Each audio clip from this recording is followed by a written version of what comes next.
माननीय अध्यक्ष जी, मैं आपकी अनुज्ञा से समान नागरिक संहिता उत्तराखंड विधेयक 2024 को प्रस्तावित करने हेतु सदन की अनुज्ञा चाहता हूँ।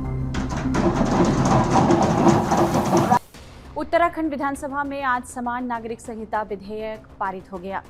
यूसीसी विधेयक सदन में ध्वनि मत से पारित हुआ है।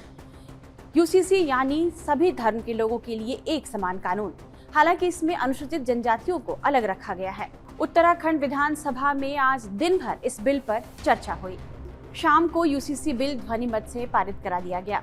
इसके साथ ही उत्तराखंड यूसीसी लागू करने वाला आजाद भारत का पहला राज्य बन गया है। अब इस बिल को राज्यपाल के पास मंजूरी के लिए भेजा जाएगा। इस बिल के पारित होते ही राज्य के सीएम पुष्कर सिंह धामी ने प्रेस वार्ता की और कहा कि आज उत्तराखंड के लिए विशेष दिन है। उन्होंने पीएम मोदी का आभार भी जताया। कानून सबको एक तरह से समानता का कानून है, सबको एक रूपता का कानून है, सबकी एकता का कानून है, सबका समान अधिकार का कानून है।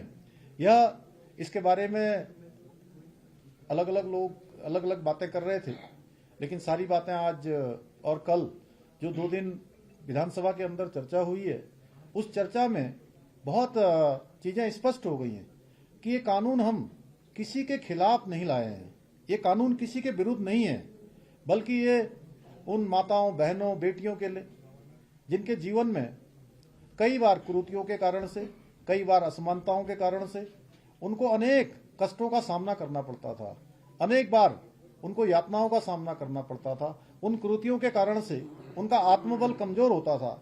उनके आत्मबल को मजबूत करने का काम, उनको उत्थान की ओर ले जाने का काम, उनकी सर्वांगीण उन्नति के लिए ये कानून हमने बनाया है। ये सब बच्चों के भी हित में है, मातृशक्ति के भी हित में। इस कानून में जहां विवाह, तलाक, गुजारा भत्ता, उत्तराधिकार, लिव इन रिलेशनशिप जैसे जो अनेक महत्वपूर्ण विषय हैं, उन सभी विषयों को इस कानून में शामिल किया गया है। उत्तराखंड के सीएम धामी ने अपने राज्य में वो कर दिखाया है जो बीजेपी लंबे समय से करना चाह रही थी। धामी ने फरवरी 2022 के विधानसभा चुनाव में यह वादा किया था कि वे यूसीसी लेकर आएंगे ताकि राज्य की सांस्कृतिक और धार्मिक विरासत की रक्षा की जा सके। एक बार जब यूसीसी उत्तराखंड में लागू हो जाएगा तो अन्य बीजेपी शासित राज्य गुजरात, राजस्थान और असम भी इस दिशा में कदम बढ़ा सकते हैं। बीजेपी की स्थापना के समय से ही यूसीसी बीजेपी का कोर एजेंडा रहा है। राम मंदिर का निर्माण, जम्मू कश्मीर से आर्टिकल 370 हटाना और यूसीसी, ये 3 मुद्दे थे जिस पर किए वादे बीजेपी लंबे समय से पूरा करना चाह रही थी। राम मंदिर का निर्माण हो चुका है, जम्मू कश्मीर से आर्टिकल 370 हटाया जा चुका है, लिहाजा अब बारी यूसीसी की थी। हालांकि पार्टी ने यूसीसी के मुद्दे पर कोई जल्दबाजी नहीं दिखाई है और उत्तराखंड से इसकी शुरुआत वाटर टेस्टिंग के तौर पर की गई है ताकि समाज के अलग अलग लोगों की इस पर प्रतिक्रिया को समझा जा सके। यूसीसी लागू करने को लेकर बीजेपी इस मामले पर बड़ा आहिस्ता आहिस्ता बढ़ी है। बीजेपी बनने से पहले जब ये पार्टी जनसंघ हुआ करती थी, तब 1957 के अपने चुनावी घोषणा पत्र में जनसंघ ने हिंदू विवाह अधिनियम और हिंदू उत्तराधिकार अधिनियम को रद्द करने का वादा किया था, लेकिन यूसीसी पर चुप्पी साधी गई थी। यह 1962 में भी घोषणा पत्र का हिस्सा नहीं था। 1967 के लोकसभा चुनावों से ठीक पहले बीजेपी ने अपने घोषणा पत्र में सभी नागरिकों के लिए विवाह, उत्तराधिकार और गोद लेने के लिए एक समान कानून का वादा किया था। इसका वादा 1971 में भी किया गया, लेकिन 1977 जब जनसंघ ने जनता पार्टी गठबंधन के हिस्से के रूप में चुनाव लड़ा था और 1980 जिस समय तक बीजेपी का गठन हो चुका था, तब भी यह वादा नहीं किया गया। लेकिन 1985 में शाहबानो मामला आने के बाद बीजेपी में यूसीसी की मांग फिर से मजबूत होने लगी। कुछ मुस्लिम समूहों के दबाव में तब की राजीव गांधी सरकार सुप्रीम कोर्ट के उस आदेश को पलटने के लिए एक कानून लेकर आई थी, जिसमें शाहबानो को तलाक देने वाले पति से गुजारा भत्ता दिया जाना था। इसके बाद से ही बीजेपी ने 1989 के चुनावों में यूसीसी को अपने घोषणा पत्र में जोड़ दिया। यूसीसी को लागू करने की मांग का उल्लेख बीजेपी के 1991, 1998, 2004 और 2019 के चुनावी घोषणा पत्रों में भी मिलता है। हालांकि बीजेपी में इसे लेकर कुछ हद तक कंफ्यूजन की स्थिति भी रही है। ऐसा कहा जाता है कि जब 1996 में अटल बिहारी वाजपेयी के नेतृत्व में बीजेपी सत्ता में आई तो ये सरकार केवल 13 दिनों तक चली। पार्टी और उसके वैचारिक अभिभावक कहे जाने वाले आरएसएस में गहन चर्चा के बाद पार्टी को अपने मूल लेकिन विवादास्पद एजेंडे के सभी उन 3 मुद्दों को अलग रखना पड़ा।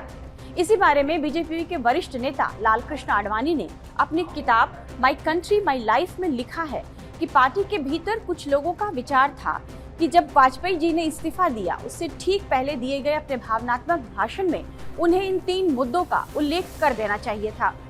हालांकि आडवाणी इससे सहमत नहीं थे और उन्हें लगा कि इस मौके पर वाजपेयी ने जो भाषण दिया था उससे पार्टी की लोकप्रियता और प्रतिष्ठा में इजाफा ही हुआ है। जब 1998 के चुनावों के बाद बीजेपी के नेतृत्व वाली एनडीए सरकार बनी तो पार्टी को अपने गठबंधन सहयोगियों के साथ एडजस्ट करने के लिए अपने इन 3 वादे को बाहर रखना पड़ा। ऐसा इसलिए क्योंकि तब बीजेपी को अपने दम पर बहुमत नहीं मिला था, इसलिए घटक दलों के साथ केवल आम सहमति वाले मुद्दे पर ही चलना पार्टी की तब मजबूरी थी। लेकिन पार्टी ने उन तीनों मुद्दों को नहीं छोड़ा क्योंकि यह बीजेपी की वैचारिक पहचान का हिस्सा रहे हैं। लेकिन 2014 में बीजेपी जब पूर्ण बहुमत में आई और केंद्र में नरेंद्र मोदी के नेतृत्व में एनडीए की सरकार आई तो बीजेपी ने अपने इस वादे को फिर दोहराया। कहा जा सकता है कि यूसीसी पर धामी सरकार ने जिस तरह से इतिहास रच दिया है, निश्चित रूप से लोकसभा चुनाव में बीजेपी के मतदाताओं को यह पसंद आएगा, जो पहले से ही अयोध्या राम मंदिर के निर्माण से खुश है। पीएम मोदी ने इस लोकसभा चुनाव में पार्टी के लिए 370 से अधिक सीटें और एनडीए के लिए 400 से अधिक सीटों का लक्ष्य रखा है। माना जा रहा है कि राम मंदिर के निर्माण के बाद यूसीसी के विस्तार का वादा पार्टी के मूल मतदाता आधार को और मजबूत करेगा और बीजेपी के समर्थक इससे खुश होंगे।